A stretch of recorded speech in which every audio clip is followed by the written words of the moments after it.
The curse of the Flying Dutchman. The storm raged over the Cape of Good Hope like a monster unleashed from the depths of hell. Waves crashed against the hull of the doomed ship. The Dutchmen, their ferocity unmatched, each one like a wall of steel, threatening to swallow them whole. The howling wind tore at the sails, shrieking in rage at their defiance. Wooden beams creaked under the strain, the ship groaning as salt water lashed across the deck in icy whips. Captain Hendrik Vander Decken stood resolute at the wheel, drenched to the bone, his eyes burning with a defiance that had long since morphed into madness. Clad in a tattered coat that flapped behind him like the wings of a spectre, he battled against nature itself, refusing to yield. Every instinct screamed for him to turn back, to seek shelter from the storm that roared with supernatural fury. But a pride deeper than the ocean's abyss consumed him. "We sail on," he bellowed, his voice nearly eclipsed by the cacophony of the storm. The crew, soaked and trembling, exchanged looks of terror, their hearts pounding in sync with the storm's wrath. "Captain, the sea is angry. We must turn back," cried his first mate, Willem, desperation etched on his face as he stepped forward. Vander Decken's lips curled into a snarl. "I will sail this ship until Judgment Day if I must." His fists tightened around the wheel, a defiance that seemed to summon the tempest itself. In that very moment, the heavens roared, a fork of lightning splitting the sky above. The brutal storm answered his arrogance, surging forth with monstrous waves, and the ship lurched into darkness. The last thing the crew beheld before the abyss swallowed them was their captain, his eyes wide, fear flickering through the madness. And so the legend was born. The curse of the Flying Dutchman would haunt the seas for eternity. The year was 1712. Captain Elias Mercer had heard the tales before, mariners sharing whispered legends of ghostly ships doomed to wander the seas forever. A tale, he told himself, nothing more than sailors' nonsense. Yet as the Providence glided into a thick, unnatural fog one fateful evening, an unsettling chill crept down his spine, an omen that seemed to echo the truths he wished to dismiss. "Captain!" A frantic voice pierced the haze from the crow's nest. "A ship! Dead ahead!" Mercer squinted into the fog, his heart pounding. A dark shadow loomed, a dreadful vision, with tattered sails billowing as if filled by an invisible wind. The hull of the vessel was blackened, centuries old, and flickering lanterns offered a ghostly glow that sent a shiver coursing through his crew. "By God!" whispered First Mate Reynolds, his voice shaky with fear. "It's her, the Flying Dutchman." Unease rippled amongst the crew, hardened men suddenly paralyzed by trepidation. Resilient souls who had weathered storms and fought battles with courage now clutched their weapons in panic, the glint of steel reflecting the fear in their eyes. "Nonsense," Mercer scoffed, though the tremor in his gut betrayed him. He raised his lantern high, cutting through the fog. "Hail the ship, identify yourselves." Silence fell, thick and oppressive.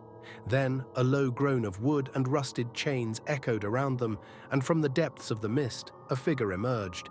A captain clad in a tattered coat, gaunt and hollow, with a visage devoid of life. His eyes glowed an unnatural hue, imbued with sorrow that seemed to transcend time itself. "Who are you?" Mercer shouted, forcing a steadiness into his voice that belied his rising dread. The spectre's lips barely moved, yet his voice cut through the night like a dagger. "I am the damned, and so shall you be." As the wind howled and the fog thickened, both ships became entwined in a ghostly embrace, doomed to an unholy rendezvous that would alter their fates forever. The unnatural fog clung to the Providence like a shroud, entangling them in darkness, an impenetrable veil. Mercer barked orders, demanding the crew adjust sails and shift course, but the ship remained ensnared, as if the very ocean conspired to hold them prisoner. Fear gripped the men, whispers of curses swirling like phantoms in the air as unsettling visions filled their minds. "Captain," one sailor whispered, eyes wide with fright. "I saw faces in the mist. Hollow eyes staring at me." "Voices!" yelled another, his voice trembling. I heard voices calling my name from beneath the waves. Desperation replaced valor as reality twisted into a nightmare. Mercer, seeking understanding of this insidious force, retreated to his cabin, rummaging through a collection of ancient maps and weathered journals. He traced a finger along paths marked with ominous warnings. Uncharted waters whispered of only in fearful tones. If the legends were true, dark places existed where the sea transcended logic and the fabric of time itself unraveled. First Mate Reynolds appeared, his face drawn and pale. "Captain, we need a plan. The men are losing their wits. We can't remain here much longer." Mercer ran a hand through his hair, exhaustion battling with resolve. "We need to decipher what has ensnared us. The Dutchman is not a mere ship. It is bound by something ancient and powerful." Suddenly, a sharp knock on the door startled them both. A young deckhand stepped in, pale as the fog outside, trembling. "Sir, you should see this." On the deck, etched into the wooden planks by an unseen force, were symbols. Ancient runes twisting under the moonlight, glowing with a pulse that seemed to synchronize with their racing hearts. No one recognized the markings, their alien forms defiantly weaving whispers of a time and power long forgotten. As Mercer knelt to examine the eerie designs, a bone-chilling voice, neither living nor dead, seemed to echo from the depths of the ship itself. "Turn back, if you value your souls." Days passed in the suffocating fog, time becoming an abstract concept, twisting their reality. The once proud crew of the Providence began to unravel, madness clawing at their minds like tendrils of the mist. Shadows danced along the deck, morphing into echoing figures of men lost to time, their hollow moans echoing through the night air. One evening, panic erupted. A sailor, convinced he had seen the spectre of Vander Decken himself, struck another crewman down in a fit of rage, believing he was possessed. The knife plunged deep, and blood stained the deck, a vivid crimson against the pallor of fog, a stark reminder of their plight. "We must regain control," Mercer yelled, desperation twisting his voice. "We can't let fear turn us against one another." But the shadows loomed larger, deeper, spiraling into the men's minds as whispers from the abyss beckoned, entwining with their very souls. Reynolds approached Mercer with a grim expression, holding a tarnished locket they had discovered among the deckhand's possessions, an artifact glowing ominously in the moonlight.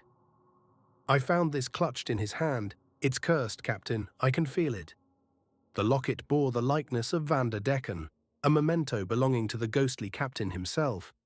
Its power pulsed through the air as if it held the key to understanding the curse. Mercer's heart raced. He recognized it from the old tales, a relic that trapped the spirit of the damned. "We must confront this curse," Mercer said, determination igniting his weary veins. "This locket holds the answer to breaking the Dutchman's hold over us." Thus began their descent into the heart of the fog, a journey fraught with nightmarish visions and otherworldly encounters. The sea itself grew treacherous, waves rising and falling as if taunting them, leading to a confrontation between not just men and ghosts, but with the pasts they could not escape. As Mercer and his men delved deeper into the mystery of their plight, they uncovered the tragic history of Captain Vander Decken. The fog thickened, images materializing around them, exposing shadows from the past. Mercer felt like a voyeur to the memories of a man long lost, seeing glimpses of Vander Decken's life, a once revered captain adorned with respect, now turned bitter by failed dreams. Vander Decken had been blessed with the love of a beautiful woman awaiting him by the shore, only to have his heart shattered as he returned from a fateful voyage to find her gone. Consumed by fury and despair, he had called upon dark forces to ensure he would never be parted from the sea again, sealing his fate as both captain and prisoner for eternity. "He was a man blinded by love," Mercer murmured as he watched the sorrow unfold before him. The curse was born from his own despair. The crew stumbled upon remnants of Vander Decken's past, his love letters, weather-beaten and nearly illegible, yet filled with a visceral emotion that transcended time. One crew member, entranced by the weight of his words, began to read aloud, filling the air with a haunting melody of love, lost and vengeance sought. I shall sail the seas until time itself shatters, seeking your soul across the waves." The sailor's voice trembled, carrying the weight of despair and longing. As the night waned, an understanding emerged. If they were to face the spectre of Vander Decken, they must unravel the grip of his pain and break the chains binding him to the Dutchman. It dawned on Mercer that the power of love could also be the key to salvation, and perhaps even forgiveness. Driven by this realization, Mercer gathered the crew around, vowing to honor Vander Decken's lost love as they prepared for an uncertain confrontation with the cursed captain himself. The fate of the Providence hung in a precarious balance as the final confrontation loomed closer. Eerie encounters punctuated their days with relentless reminders of the fate waiting for them beyond the fog. Night after night, crew members reported visions of otherworldly figures, ships full of shadowy sailors, spectral forms reaching out with hollow eyes that conveyed deep sorrow and desperation. During one harrowing night, Mercer stood at the bow staring into the swirling mist when he heard the sweet song of a woman drifting through the air. It echoed like a siren call, luring him closer to the edge. Turning, he saw a ghostly figure, a woman bathed in an ethereal glow, her eyes filled with sadness. "Help him," she implored in a voice that chilled his blood. "Free him from his sorrow, and his cursed fate shall be broken." Captivated, Mercer reached out, but the vision faded, slipping back into the darkness. He understood then. The woman's spirit was entwined with Vander Decken's fate, her lingering presence a testament to his grief. Mercer shared this revelation with the crew. They needed to find a way to honor her love for him, to dispel the curse's hold. In the days that followed, Mercer found himself increasingly haunted by these encounters, navigating the delicate line between despair and hope.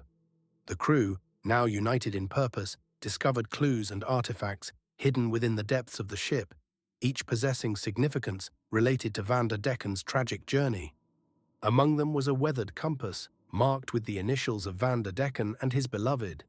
It whispered promises of safe passage and true love to those who dared to hold it, holding the potential to guide them toward breaking the curse. "I believe this compass is the key," Mercer told the crew.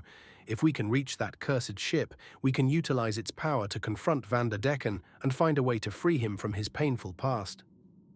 Brimming with newfound determination, the crew readied themselves for the confrontation, the haunting whispers ringing in their ears. "Help him."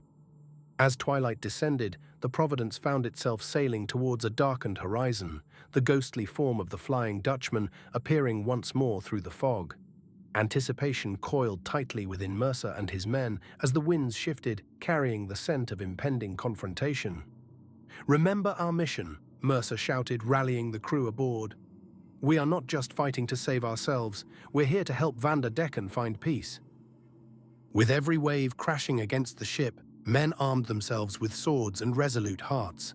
The fog parted eerily, revealing the spectral ship, its tattered sails unfurling in a wind that felt wrong, unnatural and foreboding.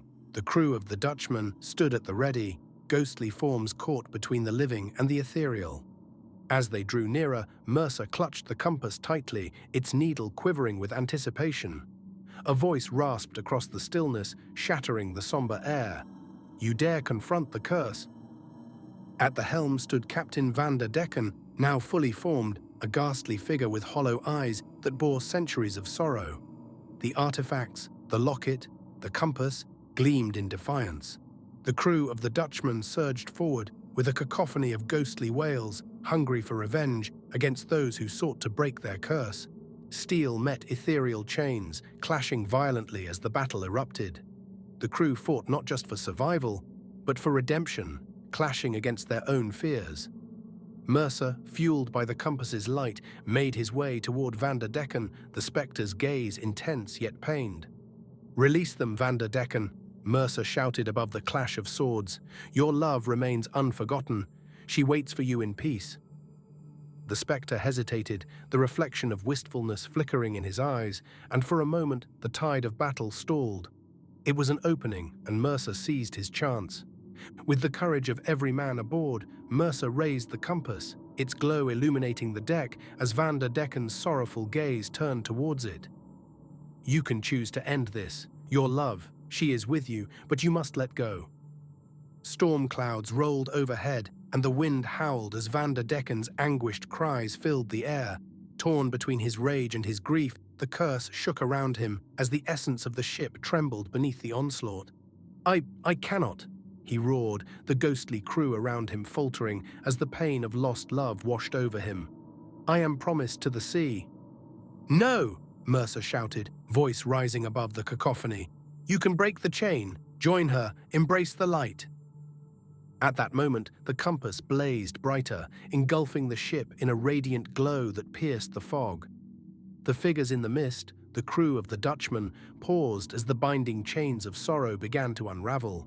The cries of struggle turned to sighs of relief, the air sweetened with hope. As the last of Vander Decken's curse unbound itself, the spectre staggered, and the ghostly forms of his crew vanished into wisps of smoke. The storm that had raged for centuries receded, revealing a calmed sea and a glorious sunrise. Mercer watched as Vander Decken, with tears rolling down his transparent cheeks, made his way toward the light that beckoned him, a shimmering vision of the woman he once loved. Find peace, Hendrik, Mercer called, the victory ringing in his voice. With a grateful nod, Vander Decken stepped into the waiting arms of the light, leaving behind the remnants of his cursed existence.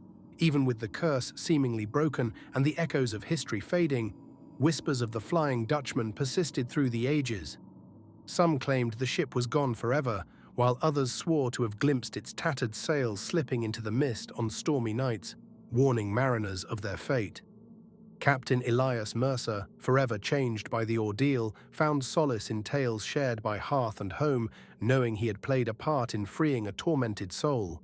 The compass, now resting in a place of honor on his mantle, served as a reminder that even amidst darkness, love could conquer the deepest despair, and curses could be broken. As he gazed towards the horizon, a shiver coursed through him, a fleeting notion that some legends never die, and some curses never truly end.